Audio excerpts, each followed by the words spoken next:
১৯৬৭ সাল। ভিয়েতনামের আকাশ তখন এক রণক্ষেত্র। একদিকে পৃথিবীর সবচেয়ে আধুনিক ও শক্তিশালী ইউএস এয়ারফোর্স, আর অন্যদিকে নামমাত্র কিছু পুরনো বিমান নিয়ে লড়াকু এক দেশ। মার্কিনিরা ভেবেছিল তাদের $2.5 মিলিয়ন F-4 ফ্যান্টম জেটগুলো হবে অপরাজেয়, কিন্তু তাদের সব হিসাব ওলটপালট করে দিলেন 23 বছর বয়সী এক যুবক, যার বাবা ছিলেন সাধারণ এক ধান চাষি। এই যুবকের নাম গুয়েন ভ্যান কক। মাত্র 1 বছরে তিনি আমেরিকার 9টি সেরা যুদ্ধবিমান একা ধ্বংস করেছিলেন। কিভাবে একজন সাধারণ কৃষক পরিবারের সন্তান সর্বাধুনিক রাডার আর টেকনোলজিকে বুড়ো আঙুল দেখালেন? আজ আমরা উন্মোচন করব সেই গেরিলা এয়ার ওয়ারফেয়ারের রোমাঞ্চকর ইতিহাস। ১৯৪৪ সালে ভিয়েতনামের নাম ডিন প্রদেশে জন্ম ককের। শৈশব কেটেছে অভাবের মধ্যে। তার পরিবার কোনোদিন কল্পনাও করেনি যে কক একদিন মেঘের রাজ্যে রাজত্ব করবেন। ১৯৬৩ সালে উত্তর ভিয়েতনাম যখন পাইলট নিয়োগ শুরু করে, কক তখন ১৯ বছরের তরুণ। ৫০০ জন আবেদনকারীর মধ্যে মাত্র ৩০ জনকে নির্বাচন করা হয়, আর কক ছিলেন তাদের মধ্যে অন্যতম। প্রশিক্ষণের জন্য তাকে পাঠানো হলো সোভিয়েত ইউনিয়নে। সেখানে MiG-21 চালনায় তাকে কঠোর প্রশিক্ষণ দেওয়া হয়। MiG-21 ছিল অত্যন্ত দ্রুতগতি সম্পন্ন কিন্তু বিপজ্জনক। এতে জ্বালানি থাকত মাত্র ১৫ মিনিটের লড়াইয়ের জন্য।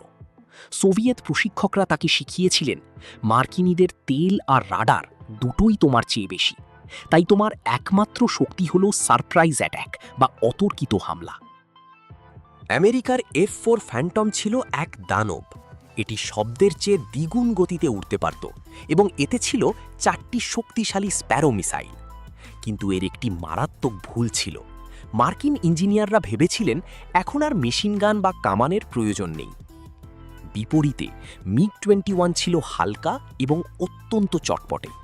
কক বুঝতে পেরেছিলেন যে যদি তিনি মার্কিন বিমানের খুব কাছে চলে যেতে পারেন, তবে তাদের লং রেঞ্জ মিসাইলগুলো অকেজো হয়ে যাবে। এখানেই শুরু হলো ভিয়েতনামি আকাশ ছোঁয়া গেরিলা যুদ্ধ। ভিয়েতনামি পাইলটরা একা সিদ্ধান্ত নিতেন না। মাটির নিচে থাকা তাদের কমান্ড সেন্টার, যার নাম ছিল বাইসান, তারা রাডারের মাধ্যমে মার্কিন বিমানের অবস্থান কককে জানিয়ে দিত। কৌশলটি ছিল এরকম: কক তার MiG-21 নিয়ে মাটি থেকে মাত্র 500 মিটার ওপর দিয়ে উঠতেন, যাতে মার্কিন রাডার তাকে ধরতে না পারে। যখনই মার্কিন বিমানগুলো মাথার ওপর দিয়ে যেত, বাইসান থেকে অর্ডার আসত, ক্লাইম্ব অ্যান্ড অ্যাট্যাক।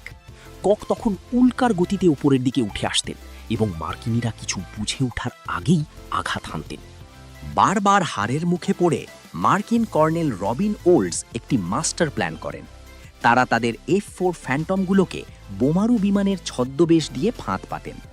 ১৯৬৭ সালের ২ জানুয়ারি এই অপারেশন বোলোতে ভিয়েতনামীদের অর্ধেক মিগ বহর ধ্বংস হয়ে যায়। কিন্তু ভাগ্য ককের সহায় ছিল। সেদিন তার ওড়ার কথা থাকলেও শেষ মুহূর্তে যান্ত্রিক ত্রুটি বা অন্য কোনো কারণে তিনি গ্রাউন্ডে রয়ে যান।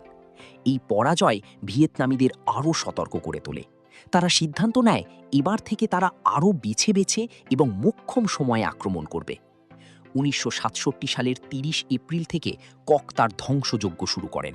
একের পর এক F-4 ফ্যান্টম এবং F-105 থান্ডার চিফ তার নিশানায় পরিণত হতে থাকে।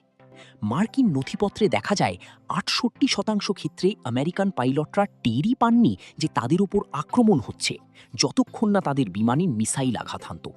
ককের কোড ছিল রেড 3107।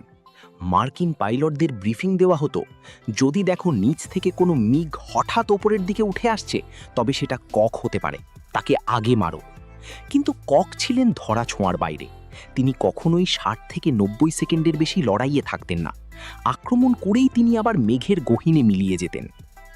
গুয়েন ভ্যান ককের এই অবিশ্বাস্য সাফল্যের কারণেই মার্কিন নৌবাহিনী ১৯৬৯ সালে টপগান অর্থাৎ টপগান স্কুল খুলতে বাধ্য হয়, যাতে তাদের পাইলটরা ডগ ফাইট বা মুখোমুখি লড়াইয়ে দক্ষ হতে পারে।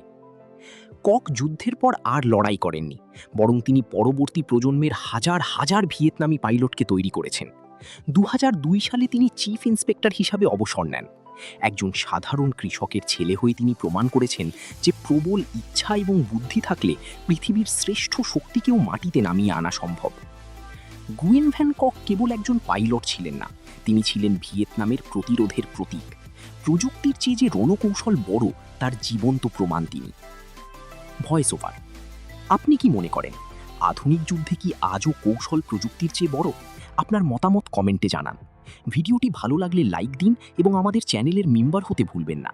দেখা হবে পরবর্তী ঐতিহাসিক রহস্যের সাথে। ধন্যবাদ।